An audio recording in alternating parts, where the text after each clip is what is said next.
আমি সজীব ওয়াজেদ জয় বলছি। বাংলাদেশে এখন একটি বিশৃঙ্খল পরিস্থিতি চলছে। যারা সামান্য ইংরেজি বলতে পারে না তারা কি করে উপদেষ্টা হয়? উপদেষ্টা আসিফ মাহবুব ও নাহিদ ইসলামকে কটাক্ষ করলেন সজীব ওয়াজেদ জয়। বিস্তারিত জানতে ভিডিওটি না টেনে সম্পূর্ণ দেখুন। সম্প্রতি দুই তরুণ উপদেষ্টার বঙ্গভবনে আলোচনার একটি ভিডিও ভাইরাল হয়েছে। সেই ভিডিওতে দেখা যায় বিদেশি কয়েকজন সাংবাদিক উপদেষ্টা নাহিদ ও আসিফকে ইংরেজিতে কিছু প্রশ্ন করছে। তখন নাহিদ ইসলাম ইংরেজিতে উত্তর দেওয়ার চেষ্টা করে ব্যর্থ হলে পরবর্তীতে বাংলায় বলা শুরু করেন। যে ভিডিওটি সোশ্যাল মিডিয়ায় ভাইরাল হলে জন্ম নেয় নানা আলোচনা সমালোচনার।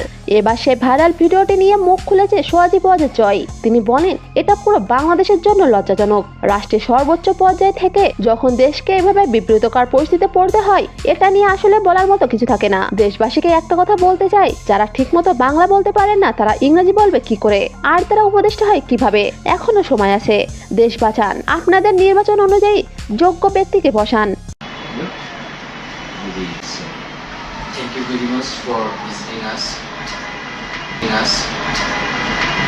I think we need an interpreter. Sir, I can. Thank you.